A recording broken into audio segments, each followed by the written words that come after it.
All right, everybody. I have been teasing this for a while now. I think probably the past 4 or 5 months, this has been on the books. And it is someone that I am deeply honored that they agreed to come on because you've heard me talk about them before. They are a witch teacher, writer, healing practitioner.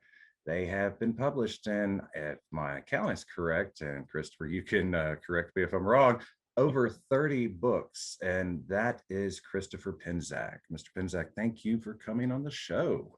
Thank you so much. And I think, yeah, I'm right around 30, I'd say, if not 28, 29. And well, I think in the works. By my count, including ones that you've co-authored and things like that, I think probably over 30. 34. Yeah, so that's impressive. I consider myself a writer, but not an author, because there is a big difference. And yeah, we'll get into that in a minute, but that's got to be like daunting to know that you've put out that much work in such a short span of time.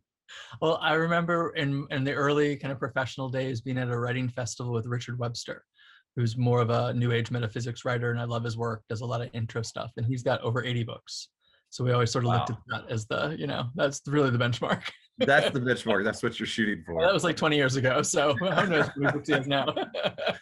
It'd be triple that now. Exactly.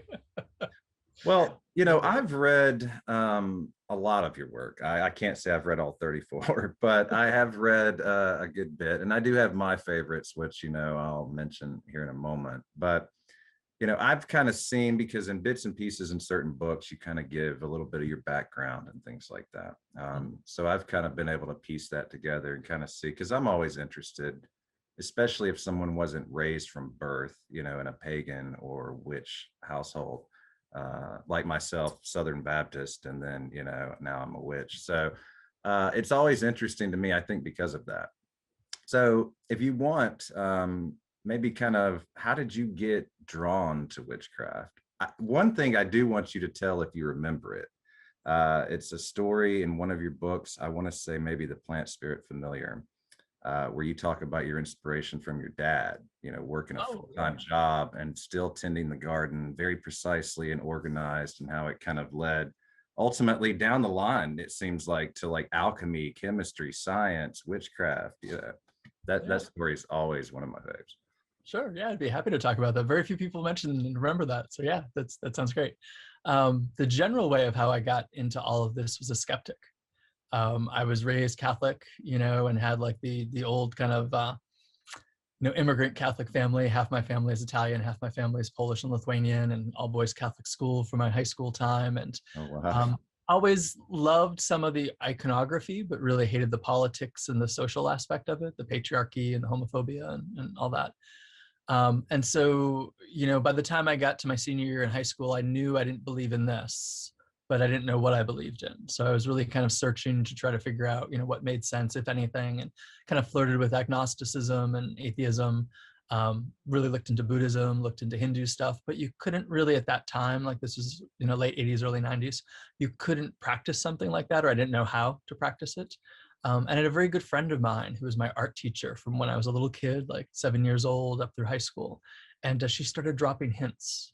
And she started dropping hints about things like we talked about hieroglyphics, and she took apart the Ankh and described Isis and Osiris and the Ankh of life. And we talked about Celtic mythology and Celtic history and the knotworks and things like that. And through that, she eventually kind of dropped the bomb. She's like, well, you get it, right? And I was like, get what? And she's like, you get that I'm a witch. And I thought it was ridiculous. Like, it just never crossed my mind that witches were real, or you could be a witch, or why would you believe that? So I thought she joined a cult. So I spent a good, 6 months trying to convince her, like, why have you joined this cult? And, you need to get out of this cult. And she'd be like, before I could talk to you, you need to read this, just so you understand what I'm talking about. And so she gave me a book on quantum physics. Nice. Then she gave me a book on Hermetic principles, the Kabbalion, which I'm sure you're familiar with the Laurie Cabot teachings. And then she gave me Laurie Cabot's book, Power of the Witch. And I was like, well, I don't understand what these have to do with witchcraft. So I got to that. And after that, I realized, if she joined a cult, it was a good type of cult where she was in charge of herself, and she started teaching me meditation and a little bit of magic, and then started inviting me to her open coven and circles and things like that. She's the one who really got me into being a professional reader. I was working the door at a psychic fair she was running. She had a shop in New Hampshire here that she and her daughters ran.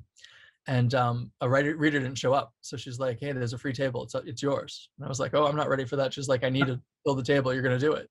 And then after reading for 2 days straight, I was like, "Yeah, I can read for people. I can read for the public." And she's like, "Yep, I just knew you needed the confidence of it." And from there, she introduced me to Laurie Cabot. And so that's really kind of how I went. I started asking more philosophical questions and a lot of the whys behind things. And she's like, "You really need to have somebody who can address those." So she brought me down to Salem for a couple of, in fact, the very first thing she brought me to that I didn't really understand who Laurie Cabot was in the whole scheme of things. She brought me and a good friend from high school to, I think it was the 250th, I'm pretty sure it was the 250th celebration of the witch trials. So Oh, they had wow. all these sorts of remembrances, and Samhain was really big that year with TV crews and documentaries and everything. And my teacher knew a lot of the people that were involved in that. So she was sort of in the inner circle at Gallows Hill, and we're at the edge. So I couldn't really see what was going on, but it was pretty magical. And it was just kind of my entry point to that. So I knew Laurie Cabot from a distance and from TV type stuff. And then she brought me down and I started taking classes, and things unfolded since there. That's, I mean, like I say, I had pieced together a lot of that, but that's a really cool story. And then now, this this much later, you've written all these amazing books, and I'll tell you, one of the reasons that I fell in love with your writing is it's very. I was telling a mutual friend of ours, it's very conversational. It reads like a conversation at a coffee shop, and someone kind of explaining something, but not in a "I am the master and you are the Padawan" type role, but just in a very, I don't know any other way to describe it, conversational. But now you've written these books, you've helped co-found a temple. And I think the temple also has a satellite location now, right?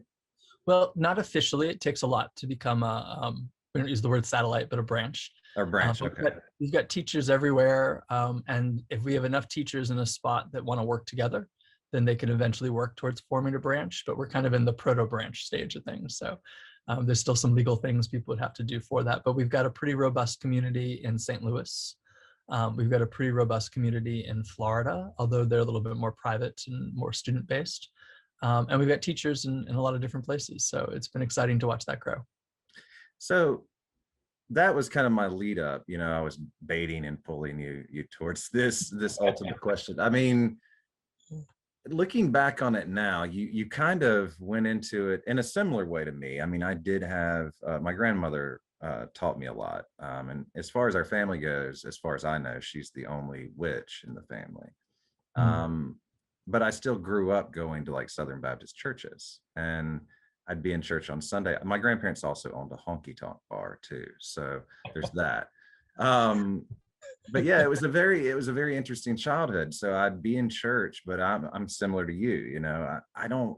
It's too political. Who cares who the deacon is? I mean, that's not what you're supposed to be here for. And so I got into theology pretty hardcore, and still am.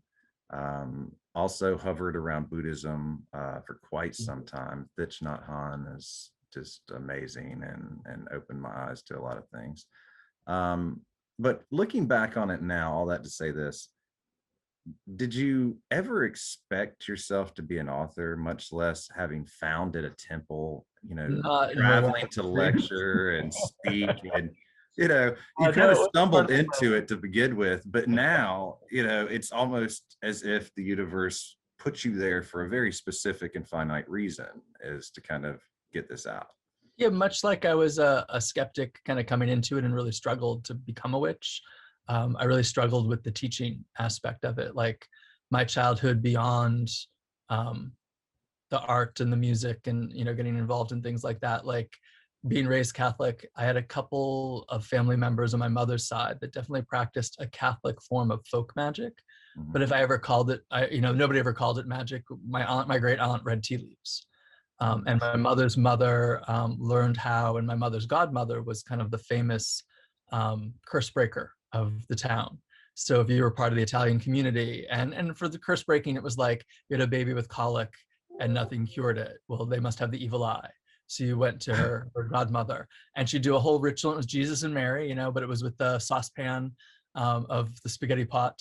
and you'd boil this water and you'd put extra virgin oil. And I've learned how to do it since then. My mother passed it on to me. And you'd take a needle, and the way that the oil formed up would tell you whether you had the evil eye or not. And if it formed like a circle, a bubble in the center, then the child or whoever it was had the evil eye. And there was a prayer and a ritual where you took the needle and stabbed it, and you kept on breaking it apart to break the curse. So like I saw things like that, and I knew my otherwise modern family was cool with that and believed in that. So when I came to the witchcraft, a lot of that stuff came back to me. I definitely had some psychic experiences kind of growing up that I think I labeled my imagination. I had an out-of-body experience in the 4th grade. I passed out during a very medically oriented movie for fourth graders, and had this very distinct image of watching the teacher pick me up off the floor from the corner of the room, like it was an upper visual image.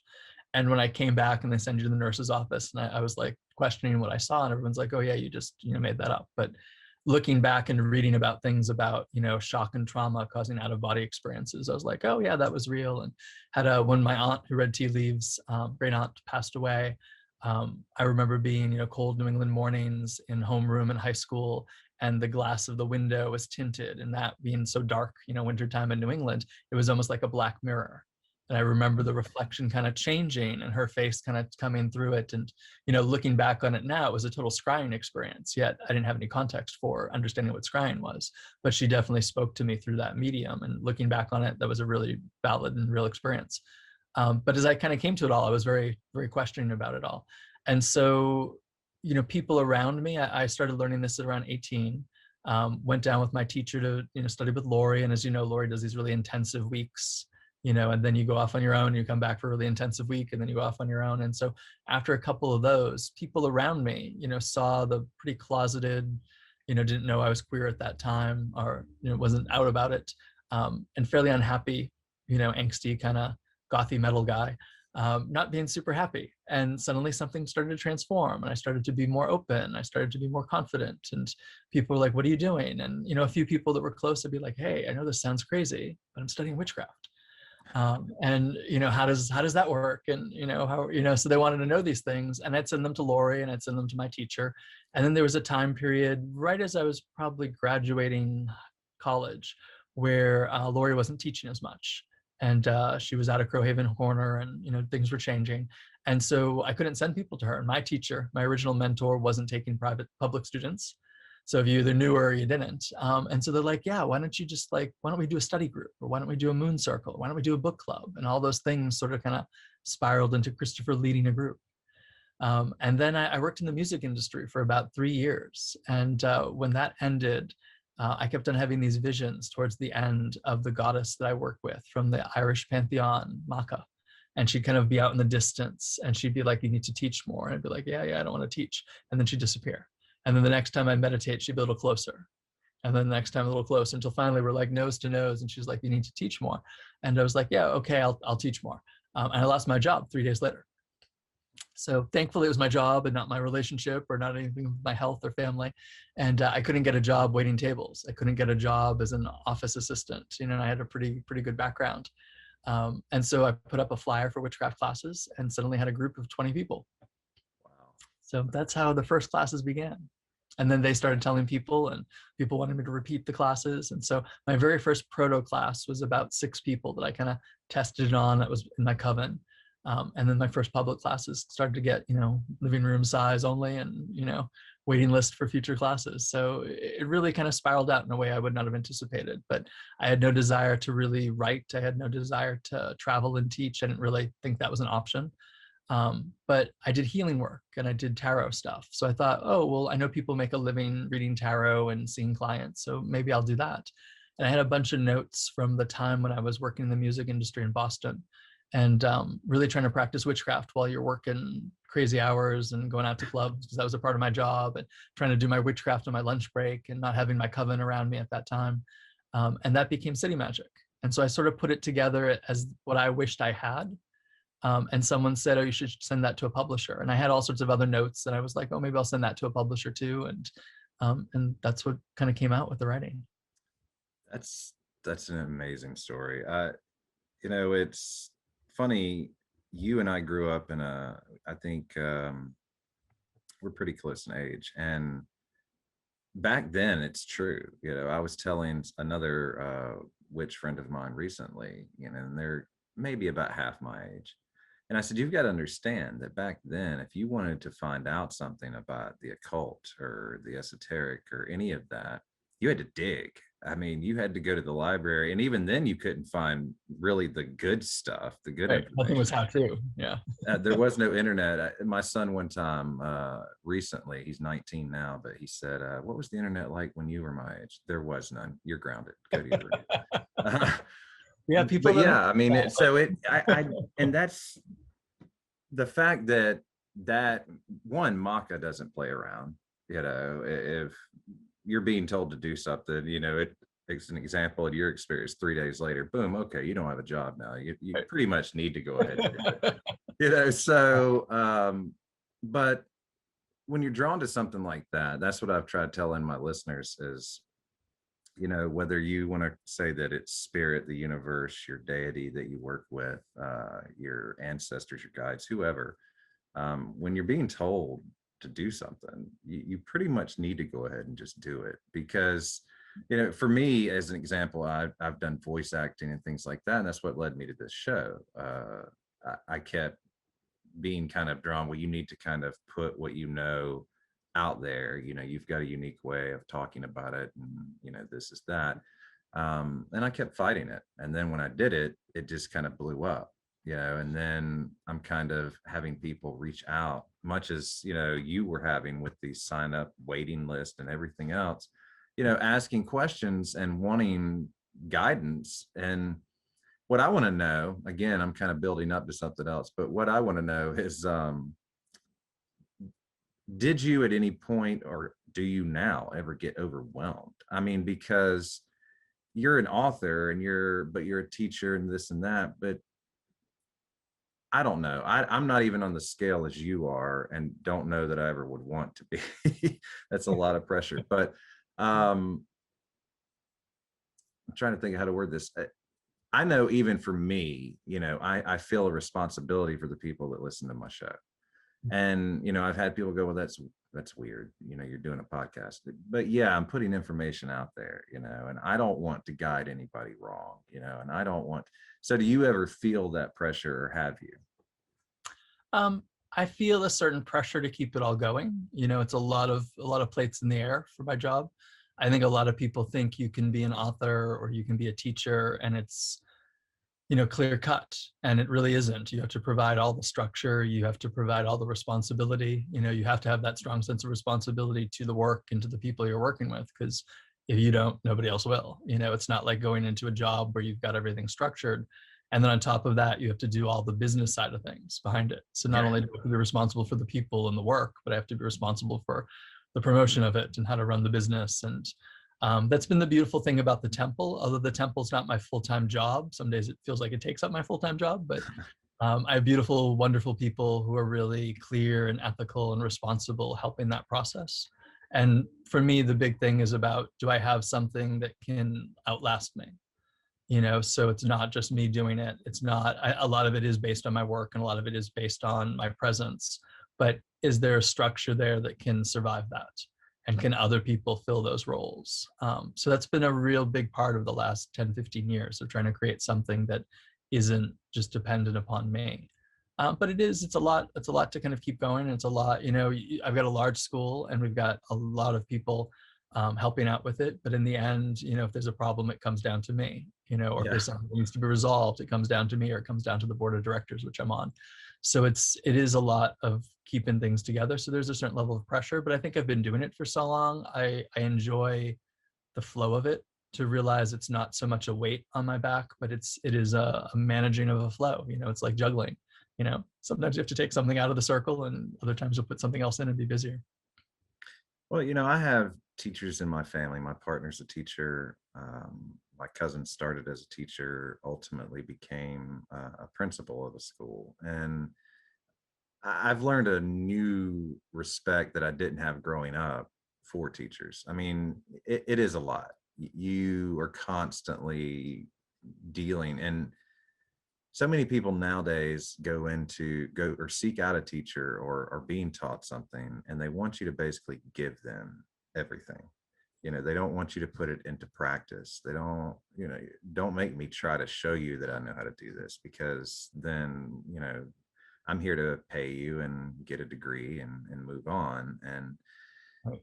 And I've noticed that in different, I've been solitary eclectic for a large portion of my life, but I'm just now kind of finding the tradition that, fits me. And I've noticed that over the years. So many people think, well, I'm going to seek this out, I want to pay for it, and they think you're just going to like hit them in the head like the televangelists used to do, and they're going to fall back and wake up with all these powers, and it baffles me. But back to the temple. So how long has the temple been around? I mean, when did you actually put that into like a formal, we're going to build this site and we're going to have all this going on for the community and everything?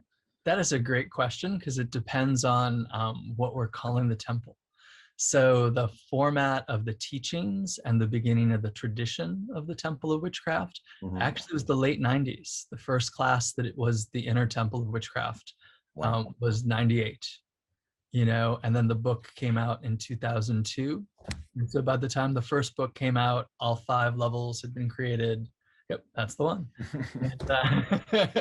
And so, as a tradition, as a pattern of training, as a group of people coming together, a lot of the graduates from those classes then started coming to the public Sabbaths that I was doing, and then became more involved in that.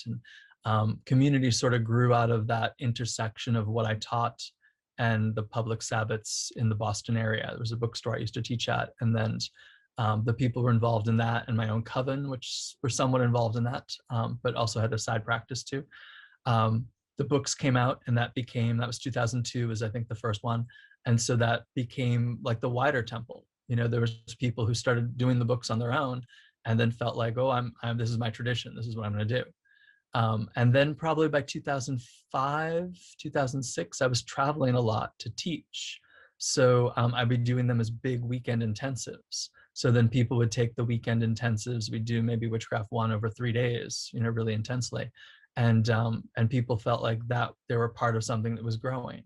But the legal start of the temple was probably 2007, 2008.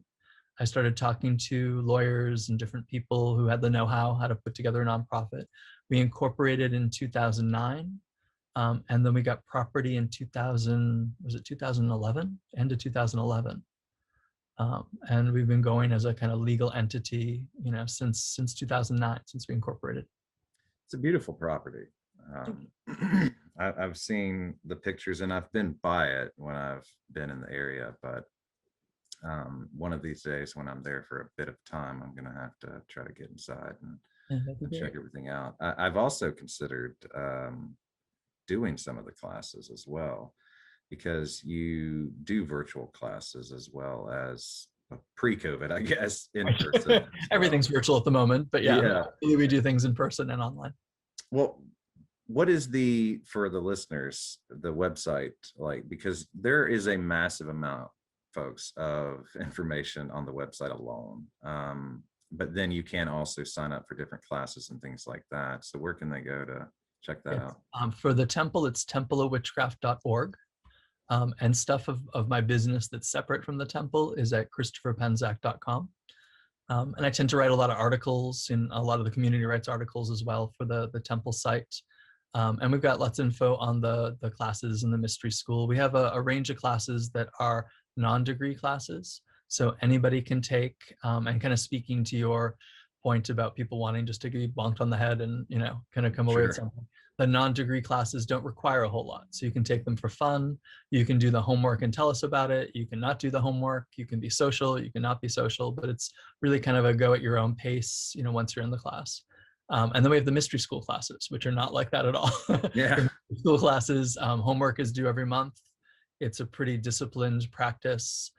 If you graduate the mystery school, you graduate as honored members of the temple, which a lot of people think that means honorary, and that's not the case at all. Honored members in our scheme means initiates. So you have the same level of status of whether you studied it in person or studied online. And we have the same general criteria for that, although each teacher gets to have a certain amount of flexibility. And that takes us through the first 4 levels. So it takes about 4 years, a little bit more than that. And then we have a seminary. And so the seminary is the level 5, which you don't have to take, but that grants you ministerial membership if you graduate. And then if you would like to be ordained and teach and all that, there's a whole process to kind of go through those trainings. And then on top of that, we just started a couple of years ago something called the Society of the Temple, which is more advanced classes. And so you have to be a level 3 degree initiate or higher, or have equivalent experience and have a conversation with me about it. But we've got, all these things that are based on what we call the 3 rays of witchcraft. So the archetypes that we use are the sorcerer, the sovereign, and the seer. And it really focuses on the key concepts of love and will and wisdom. So lots of things going on. Yeah, I was going to say, you jumped ahead on me there, because I was actually going to bring up the 3 rays, because that's the mystery school interests me a lot. And I love the way that you've thought of everything. There are some schools and some traditions that, okay, we have these degrees and you do that and this is where you are, and that's it. But you're almost grooming people, if they so choose, to be actual members working in the community. And that's a big deal to me. Being a male witch to begin with, there's already like either a stigma at times, or there are those that just believe all witches are female, and it's I'm a champion for that, for one thing, but I'm also a champion for putting it out there to where people who can't necessarily, like, when I hear that you can't be a solitary witch, it pisses me off, because I'm like, well, at some point, the beginning, the witch was solitary. I mean, you didn't just get birthed with 13 members around you. I mean, it just, so Right. stuff like that just baffles me. But yeah, to put it out there to where people can get it, but then also apply it and be like a practicing witch in the community. That's a big deal to me, because even to this day, and I did a magazine article back around Yule about it, but it was about how the media and the portrayal of witchcraft and magic and witches and things like that, and pagans in general, just is still bad enough that it's given people a stigma. There are still people, and most of them in other countries, some in Florida, but there are still people that are being hurt or killed, for practicing magic or witchcraft. And so it needs to be put out there as much as possible, and you are doing that in a fantastic way. So kudos to you, my Thank you. friend. It was important for us to have that balance between the mystery and the society. So, we purposely went as a nonprofit. We're technically a church, because we want our members to have the same legal protection that, other religions and other churches do. I struggle with that at a time, because I think of how I've defined organized religion.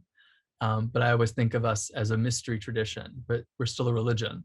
And with that religious aspect, I always kind of go back to Laurie Cabot's, witchcraft is an art, a science, and a religion. And I really struggled with that for a long time. But the religious part means now you've got somebody to help champion you if you lose your job, or if they want to take your kids, or they want to do something in civil society. We should have as much protection as any other religion. That's so important to me as well. I was just having a conversation recently. I don't identify as Wiccan per se, but I think the term Wiccan is largely misinterpreted anyway, but that's a conversation for a whole nother time. But yeah, we were just talking about the fact that if you're a witch, whether you consider yourself Wiccan or not, to get legal protection as a whole, like if you're at a hospital or wherever else at a job, you have to say you're Wiccan. Because if you just say, well, I'm not Wiccan, but I practice witchcraft, they're going to be like, what are you talking about? So to have a place to where you can have that protection, to be who you want to be, is important to me. Right. I was in a similar, being from the South, the deep South, and being in a Southern Baptist area. I mean, it was difficult, even though I had a family member that I could go to and would at least point me in the direction of things when people weren't looking, things like that. I mean, I was doing seances with her at the age of 11. It was a very knowledgeable childhood, but at the same time, I couldn't be open about it. It wasn't until I moved to New England several years ago that I fully, I guess, what people joke, came out of the broom closet. Right. Now, if you don't know that I'm a witch and that's my daily life, then you're not paying attention. But before, I wasn't on Facebook about it. I certainly wouldn't have done a podcast, because people had. But then again, my father, who played professional music, is an ordained minister. And probably the coolest person in the family about it. I mean, he's the one that, on the down low, as he puts it, wants to know all of how it works. I mean, he grew up. I mean, my grandmother was his mother, so this is a woman who would whisper to burns to take the pain away. And folk magic, what a lot of us would call it. And so he grew up with that. He knew she did seances and things like that, and so he knew more or less that it was real, but he didn't know how. And so that's what he, like, after class with Lori, he was like, "Oh, so what'd you do?" And I'm like, why you want to know? He's like, I just want to know how it works. And I'm like, yeah, you'll be all right. But so yeah, that's really awesome that you do that. Sorry, that's a very long, drawn out kudos, but And I relate a lot to what you said. My dad has had a similar experience of wanting to know, but not necessarily wanting to practice. And when we got into all of this, he first thought it was sort of amusing. And then I think, I actually got into this with my mom. So, when I thought my first teacher was joining a cult, when I got too far into it, my mother thought I was joining a cult. So she's like, I'm going to tag along just to, see that you're safe. And then she ended up giving up Catholicism to become a witch. So my first coven was my mom, Wow. myself, and a woman who we think of as like my spiritual sister, was really adopted by my folks, spiritually and personally, because her family wasn't so supportive. And so my dad first thought it was like great and funny, and then he was like, this has gotten a little weird. And then we did magic to help him at work, and he had a boss that he felt was really out to get him. And we did like a basic binding of harm spell, and the very next day they both got transferred to 2 different divisions. And by the time my dad retired, they were both on like the equal levels to each other, and they became friends. And he looks back on that and he was like, really the witchcraft of being harm none, but making sure you get what you need to have happen. He really became a believer of it. And my mom had passed of cancer, and when she was going through treatments, she was going for energy treatments and witchcraft and herbalism, and he was so supportive of all that. And it got him into energy work, and it got him into Chinese medicine and things like there's a system of healing called Tongren that's sort of like a distance acupuncture. It's the best way I can describe it. And he became a practitioner of that. And now at the temple, we live maybe 5-10 minutes away from him, and he comes to all our open Sabbats, and he knows all the ladies of the temple who all hanging out with them. And he's really been incredibly supportive of all the work that we've done, and wants to know about the ideas of it, and wants to hear about my experiences.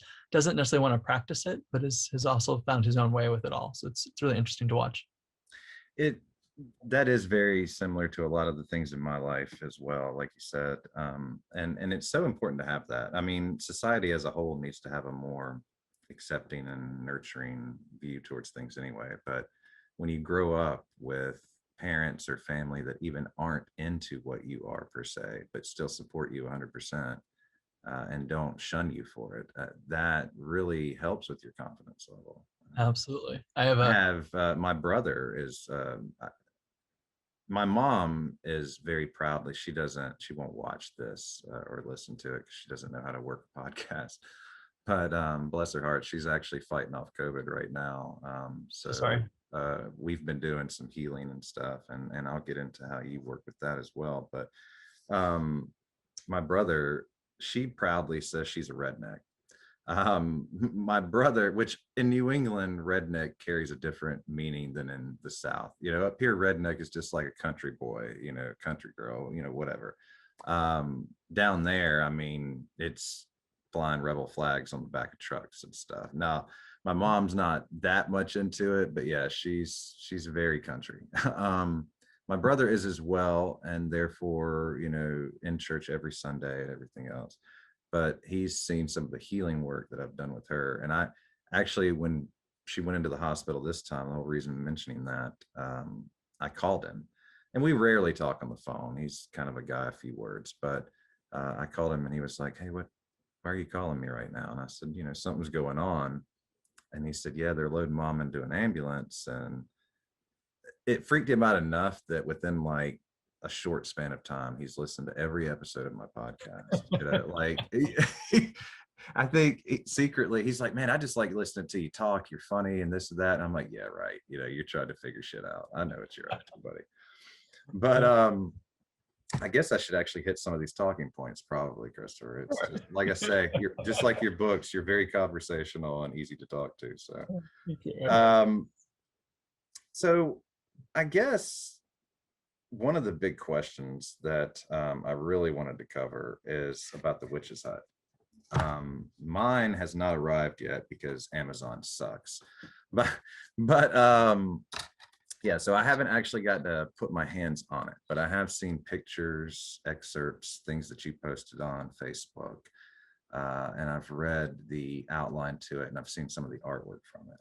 And I'm going to try to post some graphics when I put this on YouTube. But the art style, did you do the art too? I did all the art, yeah. That is amazing because the etched, I mean, I'm not an artist, so I don't know what you would call it, but it looks almost like those things you could buy that you just scratch off and it kind of etches. That's exactly what the cover is. Yep. Yeah, I mean, and even in this inside, it's like a negative image of the same thing. I mean, it's just very cool artwork. So that's what drew me in when I saw it on your Facebook one day. I was like, oh, this looks cool. I got to see what this is about. And it's a parable of sorts, and I'll let you describe it because you'll do it way more justice than me. But I'm really excited to read it. So why don't you go ahead and tell us what that is? Yeah, it's one of my more unusual books. It is a parable. It's not when I say it's a story, sometimes people think it's a full novel. It's not a novel, but it's a short story about victimization and blame and taking self-responsibility.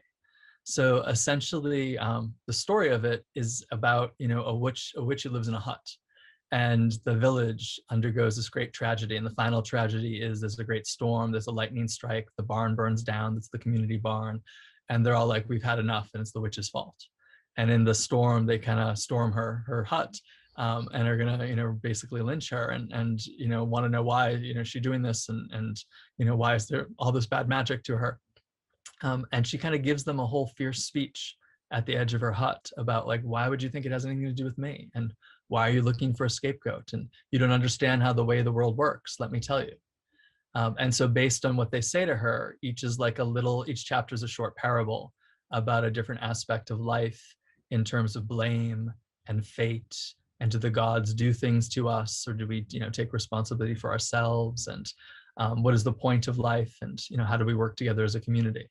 So, she really kind of tries to set them straight from a magical point of view. So it's a way for me as the author to teach magic and magical ideas. I think one of the hardest parts, coming from a non-magical background, like most of us are not raised this way. So I was raised Catholic, you were raised Baptist. When we take on students, I've noticed over the years, people come with all their preconceived notions of what divinity is. And I know I did. And it's really hard to kind of repattern that to understand magical thinking in the beneficial way. How does this all work? What are the philosophies behind it? Because sometimes people can still have success with magic or psychic ability, but then in a moment of crisis, they sort of revert back to how they were raised to see God, and they'll just call it goddess, or they'll just call it, whatever divinity they're working with. And so how do we really break that cycle of victimization and blame and scapegoating?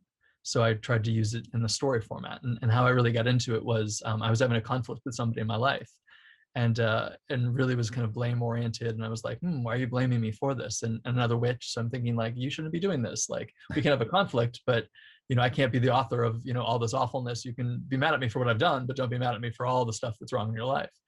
And as we kind of went through the whole process and really tried to understand where he was coming from, I started to have this little voice in my head, and I just started to type out the story, and I got maybe a quarter of the way through, and then we reconciled. And so I put it away, and nothing ever came out. And then as time has gone on, every time I've had a conflict with somebody, the voice has kind of spoken more about this. And a couple of years ago, I finished it. And so, I've been kind of having it on the back burner, working on other projects, but felt like the time was right with it. And I feel like coming out of the way the world has been in this last year, I think it's the right time for it to come out now. So absolutely. Yeah, you couldn't have picked a better time.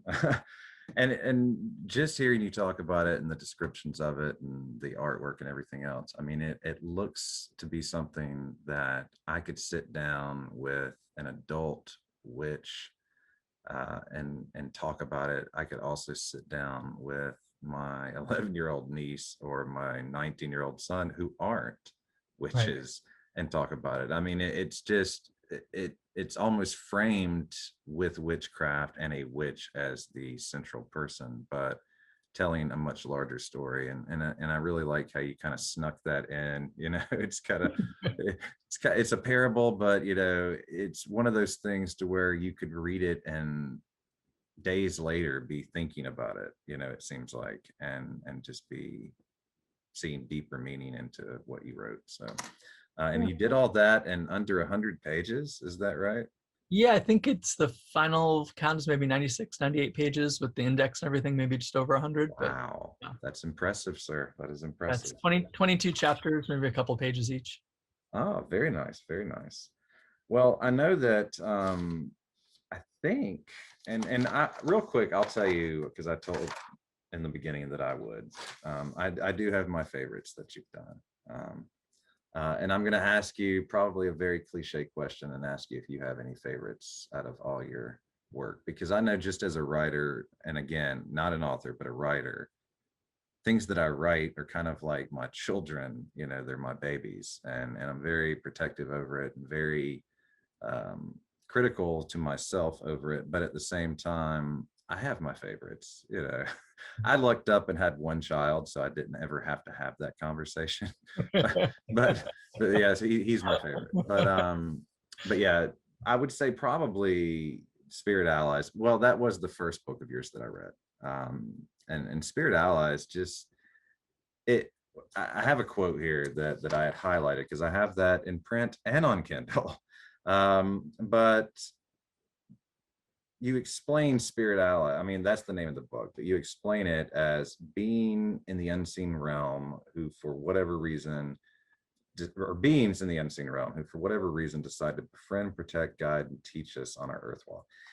That, I mean, if someone came up to me and said, "Hey, what is a spirit ally?" I would not have been able to rattle that off, and in such a succinct way, but also explain it pretty much 110%, so that kind of drew me in immediately. But I mean, it's for those that haven't read it yet. I've done a book review on it. Shame on you if you haven't, because we're going into season 2. But I mean, it talks about, ascended masters, ancestors, your spirit guides, interdimensional beings. One of my favorite parts of it is that you not only, and it's become kind of the style with books about the craft and magic and things now, it seems. It's almost like people are copying. But this was a book back in, I believe, 2001 when this came out, right? Okay, so you were one of the forerunners for this particular method, but you include a lot of exercises. Um, I mean, like a lot of exercises. And one of the favorite ones of mine were working with the pendulum questions, because I do a lot of pendulum work. Pendulums are my thing. I use them to find lost items, everything. I love pendulums. That's just what I connect with the best. But so why don't you give us just a brief, because was that your first book that you actually published? That was my second book, actually. My first Oh, City Magic was your first, Magic is the right? first. Okay, right. I remember that now. So that was your second. So at this point, City Magic, it seems like it was pretty well received. I mean, were you like, hell yeah, I'm about to rock this, or were you still a little nervous at that point? So strangely, like I know a lot of authors today talk about that sophomore slump kind of, That's what I concern was thinking, and exactly. everything.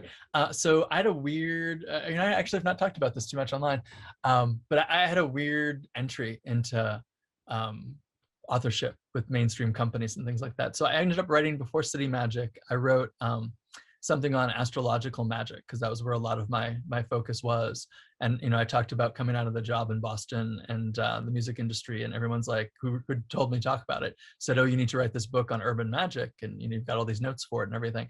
But I was really in love with the astrology stuff, so I ended up sending that to Wiser. And I got a beautiful, terrible rejection letter, which could have been the end of everything. But it's interesting just of how things are phrased. Come to find out later, and this was the old days of Wiser, which are very different from how it is now. And it was the old owner, the ex-wife of Samuel Weiser. And so, or excuse me, it was the ex-wife of Don Weiser, his brother. And so she would put little codes into things. So she's very encouraging, even though she's like, yeah, there's no way we can publish this book, but like your next one, we'd love to see it. And so at that point, I put together the stuff for City Magic, and I just kind of shotgunned it out to every place. And I got responses from a couple companies. So one was New Falcon, one was Llewellyn, and one was Wiser. But Llewellyn was really the first, and they were kind of going through a lot of changes. So they kept on putting me off. So like, yep, we're really interested in this, but we want this change, or we want that change, or whatever. And then Wiser came along and just said, we want both this book. And I was like, well, by this time I have another book called Spirit Allies. Do you want to take a look at that? Yep, we'll take a look at that too. So I signed them both roughly around the same time. So I had two books in the pipeline before the first one even came out. So at that point, then I started working on Inner Temple, and a weirdness, which I think Wiser regrets to this day, they rejected my Inner Temple of Witchcraft book because they wanted to see, they wanted to see what the other books did, and they felt like for a book that was that big, my other books maybe didn't sell as well as they would have wanted, and then Llewellyn snatched it up. So I kind of switched ships because of that. But originally I was a Wiser guy, and I really didn't give too much thought to the success of it, because at that point I had kind of 3 books done by the time the first one was out. So you just kind of popped them off in quick succession. I mean, just Well, I feel like when we talk about it, some people write because they want to be successful, and some people write because they write. So at that point, I don't know if I was really an author in my mind, but I was a writer at that point. And so these are the things I would have written even for me, just to have it for my students. So like a lot of Spirit Allies, those exercises are exercises I did with my students and I did with my clients. And I threw out the things that didn't work, and the stuff that worked went into the book. Well, the Inner Temple is an amazing resource that I have read several times and I go back to quite often. This is actually a newer version, and I can't forget to mention, I think you mentioned that you've got a newer version coming out, but yeah, well, the 20-year anniversary edition is supposed to come out this year, so I'm excited 20th about it. anniversary edition. Now, is that already ready to print, or is that something that Supposedly it's already at the printer, so I'm waiting to get it back any wow, day at this point, so we'll see. 20th anniversary, that's impressive. And that it's still so relevant and informative to this day is an impressive feat. Yeah, I our will hope is to get say, all 6 of the books out as 20-year anniversary editions, so fingers crossed. yeah, just make one giant compendium, just like, I mean, make it like a Judica Isles book. Yeah, Exactly. just so thick and big. I love her stuff, but I'm like, it looks so good on a shelf. It's informative and it looks like a tome. So, and that's what I like. And I like the bigger format of books too. As I get older and, these become way more important. Bigger print and bigger pages is something that I'm really into. The Plant Spirit Familiar, probably, I think that was my second book. It was either Inner Temple or that, because those were the first 3. But the Plant Spirit Familiar is one that I had already fallen in love with Spirit Allies because it helped me a lot. And that was work, I've come from a varied background of being lucky enough to study with a lot of different schools of thought and things like that, with people that were practicers of that. You've worked and still do in shamanism, Reiki, and astrology, and all these different schools of thought and practices. And I was similar in that vein, that I got to see a lot of different ways of doing things. And Spirit Allies was the first book that was something that I'm like, this is the kind of stuff I was looking for in libraries and, things like that back in the day. This is stuff that my grandmother couldn't tell me. She talked to other beings and, guides and things like that, but it's not something she could just explain how to do. But Plant Spirit Familiar took something that was a love of mine anyway. My partner and I have an urban farm, and we do microgreens and herbs and grow lights and soilless and all manner of things. We love our plants, particularly my herbs. I love it. But So it drew me in. The artwork on the cover was amazing. First of all, I felt like I was looking at a Grateful Dead poster, but at the same time, something esoteric and occult. It was just amazing. The artist is a really good friend of mine from England. She's an author in her own right, so I want to give her a little shout out. Calatrobe. Oh, So wow. she lives in Glastonbury and does a lot of amazing esoteric art and has written quite a few books for Llewellyn. I'll have to check her out then, because yeah, that artwork it's something that I would not mind framing and putting on a wall. Sure. And in addition to that, I will give you a little suggestion for your website. Once Witch's Hut has been out for a little while, you should sell prints of the artwork from that, because I would definitely buy one, and I'm fairly certain other people would too. We actually Um, sold the artwork, the original artwork, as a fundraiser for the temple. did you really? Yep, we That's did. amazing. Yeah, Yeah. that's awesome. I mean, we've talked about that, but that was one big thing that jumped out at me from that particular book. The inspiration from your father working a full-time job, 40 plus hours a week, but still taking such a love and care put into a vegetable garden, being very organized with it and planning and everything I else. did. And it seems like that kind of bled over into your life. I don't know, maybe you realize it or not, but with the way you've set up the format and everything, how it works with the mystery school and everything else and all the different studies and classes that you have, and the way that your books are still conversational, but yet you can tell that there's intricate thought put into where things are and how it's laid out and everything else. So um that's what really kind of just baffled me. And then that it led to your fascination with herbs, which then led to the story about the parsley in the restaurant, and how that kind of just triggered everything, wanting to know what the use of this is and why it's here, and how it comes to be, and everything else. So why don't you talk about that a little bit? I'd love to know what your inspiration for that book was. Yeah, sure. A big part of my witchcraft practice is the work with not just herbs from a medicinal point of view and not just from a magical, here's to make a potion, but that animist view that your herbs are your allies. So kind of extending that whole spirit allies idea into the plant spirits. So when I got into shamanism and different aspects, I mean, from my belief, the intersection of shamanism and witchcraft is that the remnants of the witch cult, as people like to describe it in Europe, were really aspects of indigenous European shamanism. And so I think a lot of what we're trying to do as modern witches is kind of dig more of that out. So the idea of doing trance work and journey work and spirit work, and working with the plant spirits. So that got me involved into like witches' ointments and the baneful herbs and trying to understand how can we work with those safely. And one of the best ways to do it is to grow those plants. So growing things like datura and belladonna and mandrake, have been a huge part of my spiritual practice. But it does go back to that time with my family and my dad in particular. My mom had flower gardens, and I definitely think there was a great beauty and particularly the roses was always something that kind of struck me. And my dad did these, immense, every year it seemed to get bigger, vegetable gardens. And it was this experience as a little kid, probably pre-teens, maybe 10, 9, 10, 11, somewhere around there.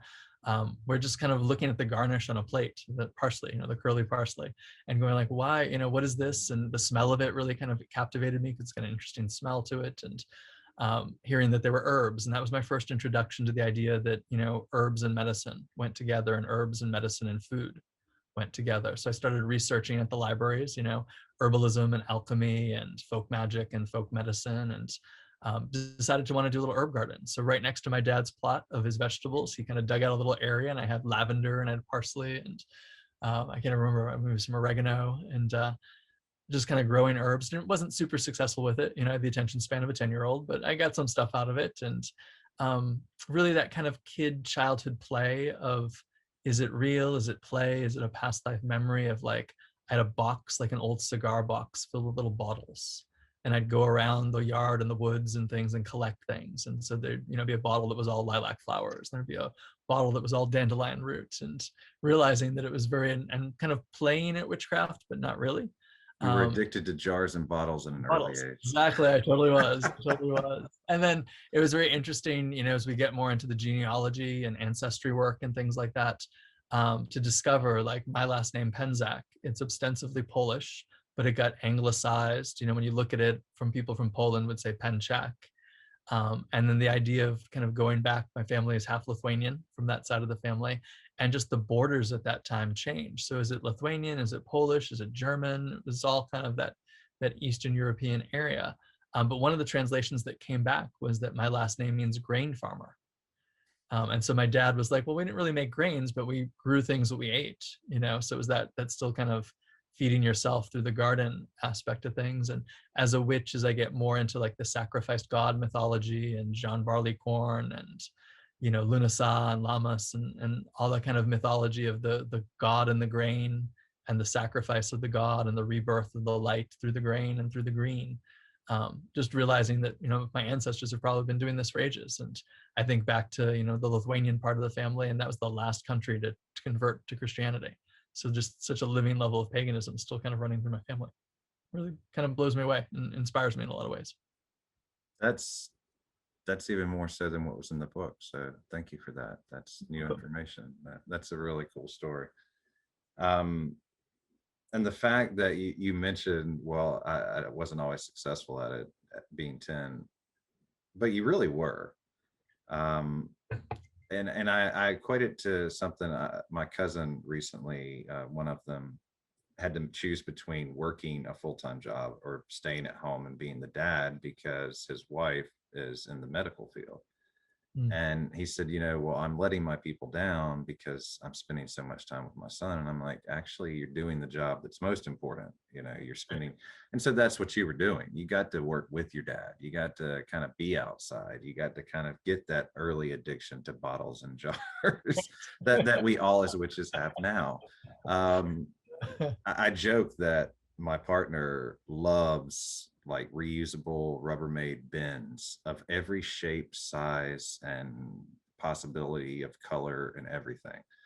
And mine is jars and bottles and things like that. So together we have a lot of containers that can hold things. For me, it's container books, as you can probably see. Oh, mine too. Right now we're kind of in transition with like moving some things around and things like that. So my bookshelf that I normally have, I normally have it behind me and everything else, but yeah, it's all in boxes now, which as someone who loves books, like for instance, Plant Spirit Familiar, I'm going to have to buy it in hard copy because I have it on Kindle. And I do that because it makes it convenient. You've got your little tablet or whatever, but at the same time, I don't know if it's my age or I don't know, but I can't, there's something about flipping a page and holding a book in your hand. I agree. So what I end up doing is I'll end up buying something on Kindle going, oh, well, I don't need to have that in hard copy. And then I'll like it so much. I'm like, yeah, now I'm going to buy that in hard.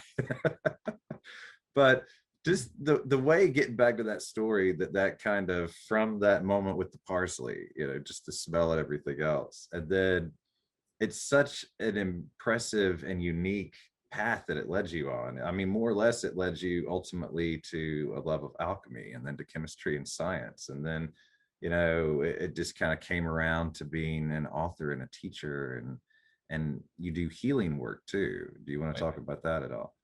Yeah. And interesting, I forget sometimes I almost was a chemist. Yeah, so I read that about you one time, and see, that's funny because my partner is a teacher but holds 3 degrees, biology, chemistry, environmental science, and her sister is like a chemist. And I just have a cousin that went into chemical engineering, and I had read that about you, and I'm like, a chemist. Yeah. And I now remember he's a teaching, healing, writing witch. That's just such a path. It is awesome. The in-between part is my degree is actually in music. And I remember when I declared I was going to go to teach, to study music, my chemistry teacher from high school. So I did, the first year, sophomore year chemistry, and then I did AP chemistry and had such a love of it. I definitely, the thing that turned me off to the chemistry was the idea of having to do high level math every day, because I love the little bottles, but I don't necessarily love them. I appreciate the math, but I don't love the math. And the chemistry teacher tracking me down in high school and being like, I hear you're going for music. And I was like, yeah, how'd you hear? And she's like, are you sure you can't minor in music? Like, she was really trying to convince me to go into chemistry, which, I feel like I did in some ways with my little alchemy work and my herbalism work. But yeah, my healing practice really kind of grew out of the tarot practice. So I had that mentor who kind of threw me at the table that weekend psychic fair. And once you start doing tarot stuff, people will start calling you at strange hours when they have problems. They want a reading. Oh yeah. And as a witch, I don't understand. I appreciate, but I don't always understand people who are not witches. So if you're going to be a reader of something and not be a witch, what do you do when they have a problem? And I found that a lot of people, they're just like, well, good luck, here's the reading, or here's a prayer you can do, or something like that. But as a witch, I would always be like, all right, you don't like this, let's talk about a spell you can do, let's talk about a meditation. You're sick, let's talk about healing. And so I had some people who came for readings that really needed healing. And I used some of the witchcraft techniques from Laurie Cabot and that foundational training, and got involved more in herbalism and flower essences, and got more involved through shamanism and spirit work. And so I had sort of a toolbox of different things to work with, depending on what was going on with the person and what they'd be comfortable with. There's some people who are much more comfortable with, here's a tea, and others would be like, yeah, I want you to talk to my spirits. And then vice versa. Some people wouldn't be comfortable taking a tea because it's not medicine from a Western perspective. Oh yeah. And others, would be like freaking out that you're talking to spirits. So you had to figure out, what was in their comfort zone. And that's really, before I became an author, my main kind of income and my way of moving in the world was I was a reader and a healing practitioner, and I did some teaching. But they all kind of fed into doing this full time. So I think even if I didn't become an author, I'd still probably be doing that type of work full time. And I still do it as a part of my work now as a minister, as a priest. Like, I probably don't see as many clients as I used to because I'm teaching a lot more and running a bigger organization, but I still see clients every week. And sometimes they're readings, sometimes they're more pastoral care, sometimes they're more healing work. But even in the days of COVID, we still do them online, and Oh just, yeah. and I'll email out or instructions for things or audios for people to do meditations, or I'll mail out herbal remedies and flower essences, and we'll still do it. Now, with your healing, would you say you do more so with Reiki, or would you say you do more with herbs and things of that nature? At this point in my practice, I don't even have a name for it, because you based on what people come to you for. So like if they come for a problem, I'll address that problem as a unique combination of all the skills that I have. But very few people will message me saying, I want a Reiki session. Or very few people will message me and say, I want an herbal consultation. They'll just start out with, I have this problem, what do you think? And and I love that, because it gives me a certain freedom to draw upon the whole toolbox. So some It's people like a respond puzzle too. yeah, some people respond better to energy. Some people respond better to having homework and stuff to do. Some people really want the woo-woo of the spirits, and some people would shut down with that, so and some people are really good at the process themselves and going through the process. So I'll guide them through meditations, I'll guide them through self-healing, and other people just aren't ready for that. So you need to do more of the work for them. But it's nice because I feel like I've got a good clientele now, and a lot of them are former students or current students that trust the work. So they don't tell me how to do it. They just offer my situation and, how can you help me? Well, and I think, and that's what I'm aspiring to be, and I feel drawn to be. But what you're doing now, much in the way that Lori does, or anyone else who is in the community doing this, you have to kind of wear all hats. You have to be a therapist, you have to not be a doctor, but you have to know about herbs and things that can help, and you have to be a listening ear, and you have to give advice, and there's so many tools at your disposal. And I say that, I've said it before on my show, because one of the things, there are a couple things, maybe three, that irk me when people come into the craft.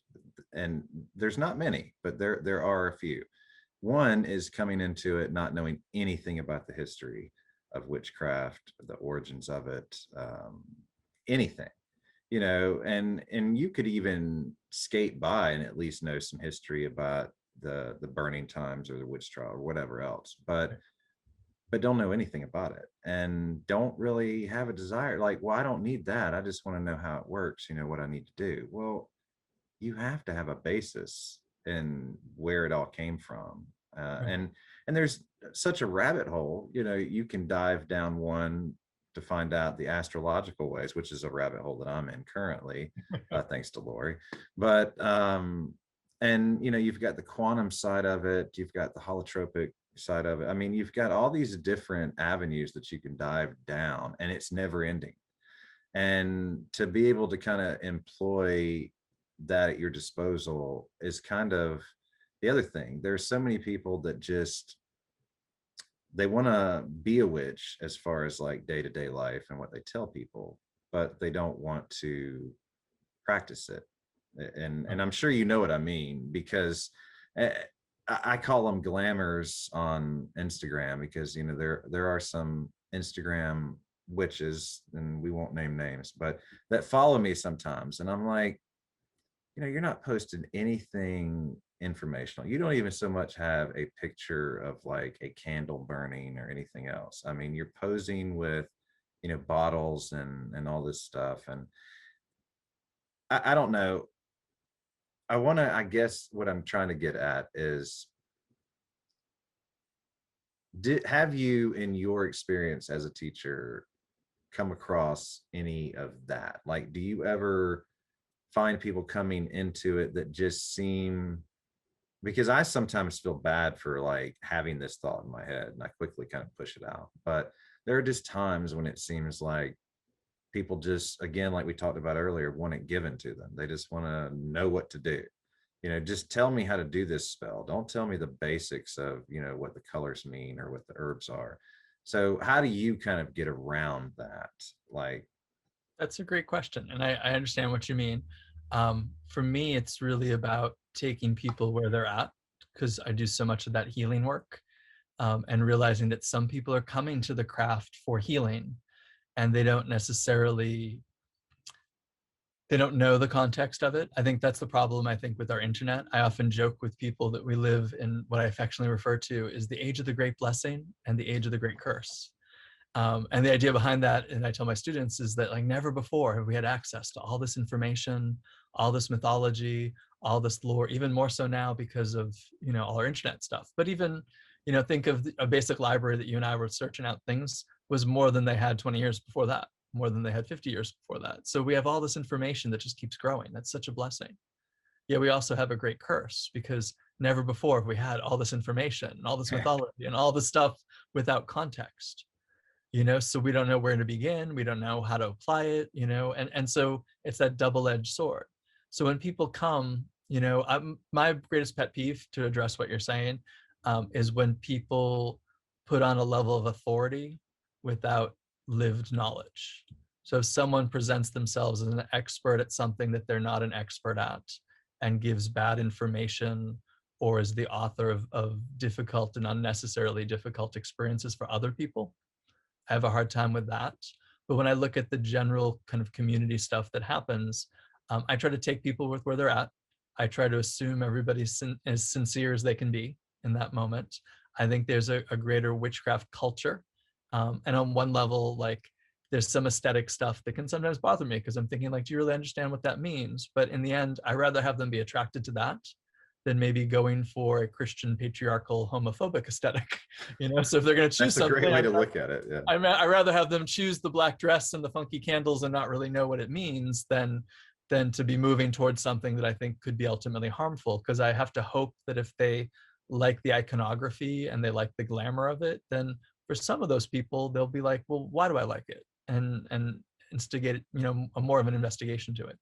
I think as a teacher, and it's one of the reasons why I'm not as popular, but I think the people who like me really like me, because I do provide that context. And if you're going to study with me directly, there's certain things you have to learn in a certain order. So if I have a client who just says, I want to do a money spell, well, I'm going to assume they need money. And if they've got enough that they've come to me to ask me to do a money spell with them, I'll teach them how to do the money spell. And I don't care if they know the history of the craft or if they ever want to be a witch. And honestly, most of the money spells I teach people are for Christians. But hey, whatever, they come and they need help. But I think, if they're going to study with me long term, as a witch, they want to become a witch, they want to become a priest or priestess in our traditions, there's a lot that they have to go through, and we lose a lot of people because they're like, well, I don't want to know the history, or I don't want to meditate for a year, or I don't want to, I want to do the ritual, I don't want to do the psychic stuff, or and that's great. And if they feel that way, I'm sure they can find somebody else to teach them. But that's not Yeah, me. pretty much. And I've had a lot of people come to me and say, well, I want to learn this, but they have a very specific parameter. I want to learn this and not that. I want to kind of be fed the specific current that I want. And I'm like, well, that's not what our school does. So if you'd like to have membership in the community, this is the gate I have for you. This is the way you have to, kind of go through that process. If you want to hire me as your mentor, I'll teach you whatever you want, but that's a different relationship. That's like coming for a reading or coming for a private session. So it all depends on what they want. But I think my biggest criteria that I have a hard time with is when people present as experts in things that they have not lived. Today, we can learn a whole lot of stuff. And if you're an academic, presenting as an academic, that's totally fine. But if you only have an academic understanding of something and you're presenting it as if you live it and do it every day, and people are following your advice based on that and might be getting hurt or not having good results and think it's all crap, I have a hard time with that. So, that's where I kind of draw the line. But I try to take people where they're coming from, and I hope they're as sincere as they can be. And I think witchcraft changes you. So I think even if you're playing at it, it catalyzes stuff in you. Or even if you're just dressing at it, you become what you dress as. You become what you embody eventually. So Well, it's just like affirmations, manifestation. I mean, yeah. you put it out there enough and eventually it becomes real. So, Yeah, I think if you touch it, it touches you back in some way. And oh yeah. if you look like you're living it, you'll start to live it on some level. And I hopefully that is the hope and the promise that people will take it deeper. But you never know. Well, and that's kind of, I don't put it as succinctly as you do, but yeah, that's kind of what that's getting at too, because, you are in a place to where you teach classes, which obviously to cover cost and everything else require tuition, things like that. And so that I have seen that in places that I've been a student myself, where people think, well, I've paid this, why do I have to try to graduate? I should just graduate, and it shouldn't be that way. And the flip side of that too is that I don't think any, and I'm probably going to catch hell for this from people, but I don't think that any true witch, or let me rephrase that any witch that is truly practicing on a daily level can ever say that they're an expert in anything. Um, because one of the things that at least in my opinion for myself, define as part of who I am as a witch is that I am a constant seeker of knowledge. And I think that goes back into the roots of the craft. You kind of have to be. You're always looking for a way to improve things, whether it be your life, whether it be the community around you. Um, you're wanting to try and do good in the world, so why stop at this one thing? There are these other avenues that I can pursue, and there are so many. I mean, you cover quite a large portion of them, shamanism, Reiki, and everything else. But there's so many avenues that I just don't think anybody could ever be an expert at it. You get people that are close, kind of like in the music world. Willie Nelson's damn close to perfect. I mean, I'm not even a huge country fan. I grew up around it, but him, Dolly Parton, Stevie Nicks, some of those people, they're pretty close, but they're still, if you ask them, I'm sure they're not going to say, yeah, I'm perfect, I have my off days. So that is a big thing with me too. Don't come, and definitely don't come at me like Malfoy with the whole, I come from a bloodline of witches and therefore, get the hell out of here with that.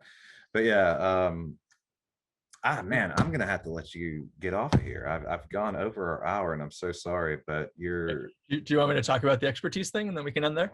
Yeah. I was gonna say, let's go over that, and then you had another project too that you've got coming out. I think you wanted to mention. Sure, yeah. I mean, if you've got time, I've got time. I just don't want to get a little bit more time. Sure. Right. Yeah, for the expertise part of it, I agree with you that we're constantly seekers of knowledge. I think you can have expertise in a topic, or you can have a level of professional knowledge where you know enough to transmit and share with somebody else. I sort of borrow more and more lately a term from the ceremonial traditions, And that's the idea of being an adept. And sometimes people think adept means you're enlightened or something. That's not how I'm using it. I'm using the idea that you're actually adept at the tradition and the practices that you're practicing. So I think there's a line where people are studying where they're not adepts, and they're still Well, struggling yeah, with yeah. things. And I think there's a point where you become more of an adept, but that magical adept is also like on an emotional and a mental and a spiritual level. So I think you can get a certain level of expertise, but once you have that, you realize whatever the topic is you have expertise on, there's always so much more, and it becomes that lifelong practice. So I think true adepts are actually really humble about it. They know what they know and they know what they can teach, but they also have an awareness that there's a whole body of stuff that they haven't learned. Like, you can be a professional astrologer, and there's so many different schools of astrology. You can do the basics of it, and you can read a chart for somebody professionally, and you can make accurate predictions. But then you have to realize, like, wow, there's all these schools that I may study, and there's all these other schools that I'll probably never get to study. And your appreciation for it really kind of widens. So I always look at that in terms of like, do I have a level of adepthood to be able to teach something, to be able to share it? Where is that line? How do I, even when I started out, I'm like, sharing my experiences. I'm not saying I'm an expert at it. Then you get a certain level of professionalism of like, I think I'm a pretty good teacher because I've been doing it for a long time, but I All right. also know how much I need to know. And I also know, I don't have all the answers, and it does really humble you through that process. But I think most witches I know are not satisfied. We've got that kind of Rupert Kipling divine discontent. I think the world is never what we want it to be. We ourselves are never exactly what we want to be. We can find peace, but there's always that part of us that's striving to be better, to know more, to do more, The to share struggle more. is real. Yeah, absolutely. It's very real. It leads Absolutely. me to other things in my life, like what I call book guilt, where I have a stack of books that I see it and I'm like, oh my gosh, I can't wait to dive into this.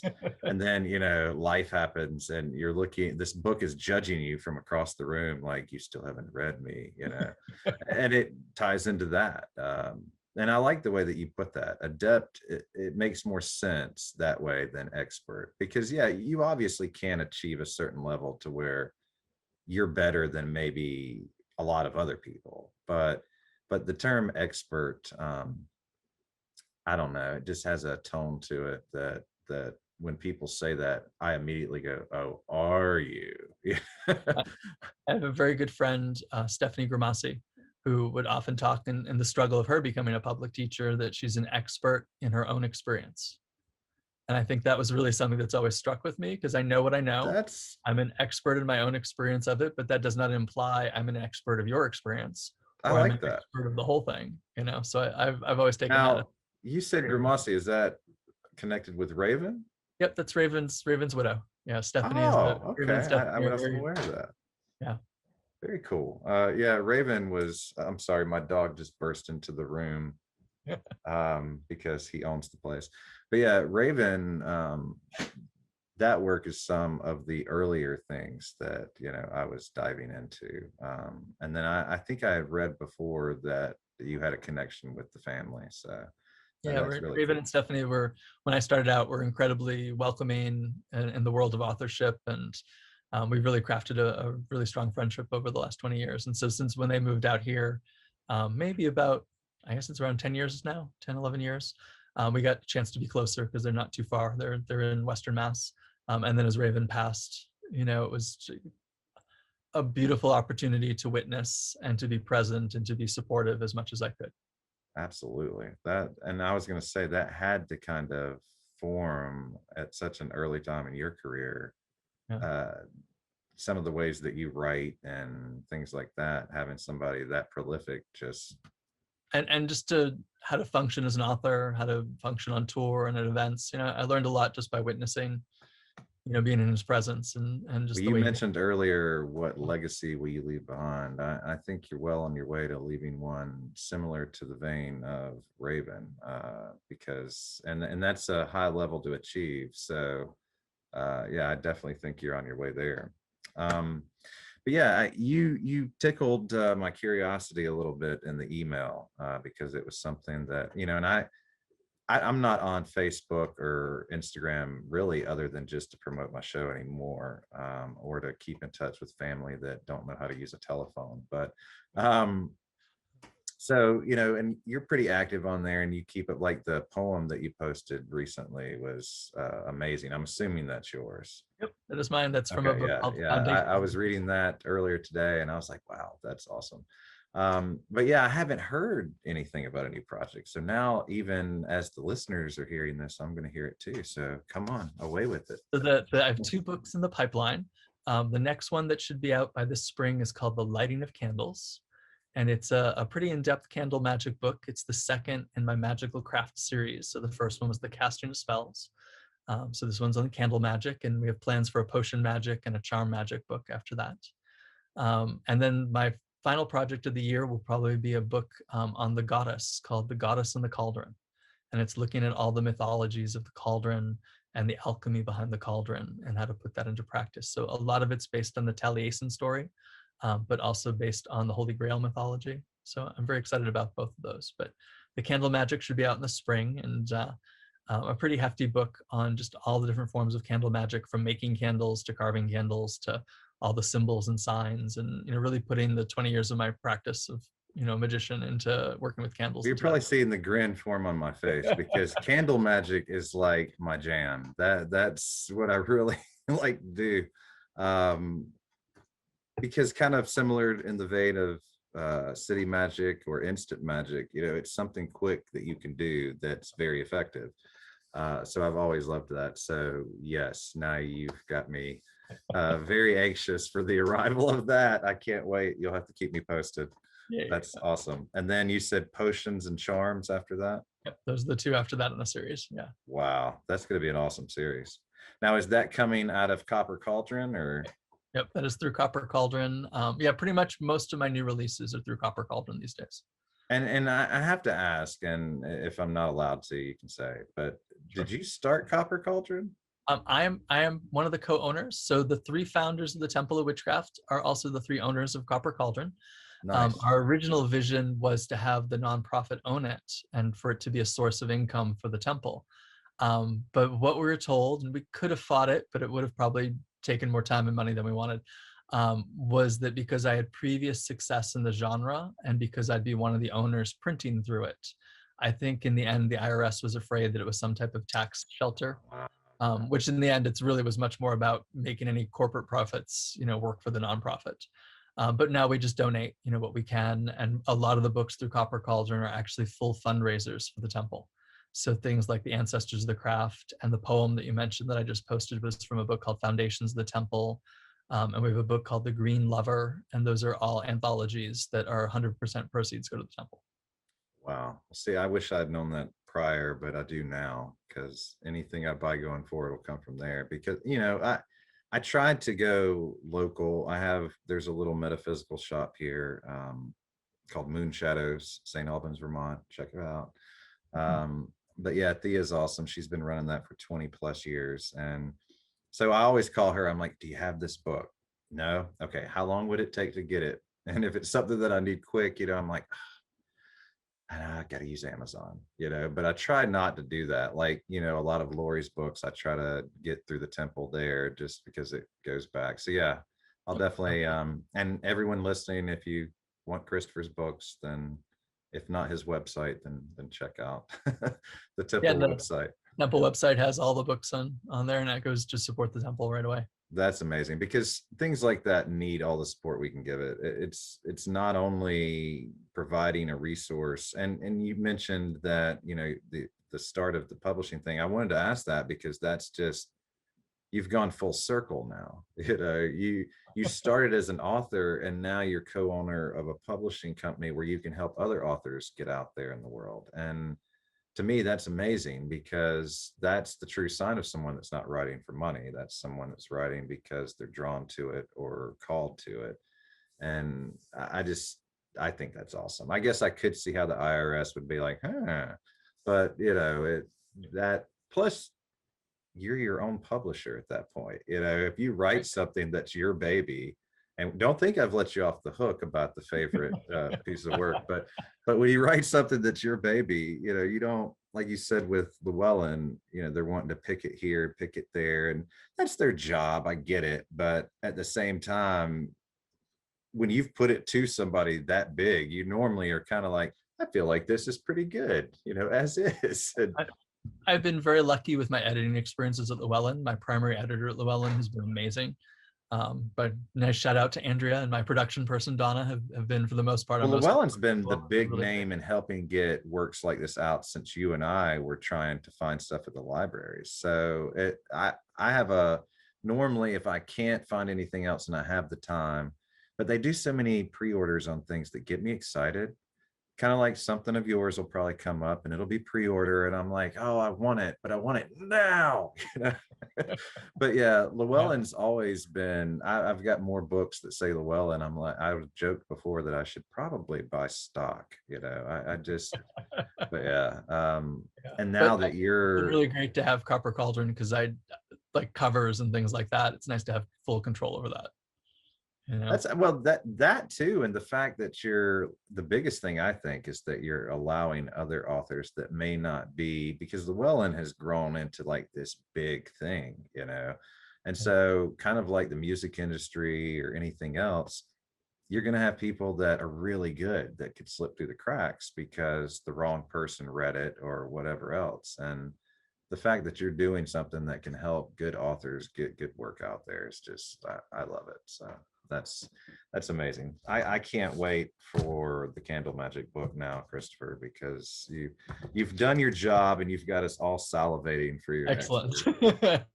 Well, we'll probably post the cover soon, and the book will be out hopefully in another couple weeks.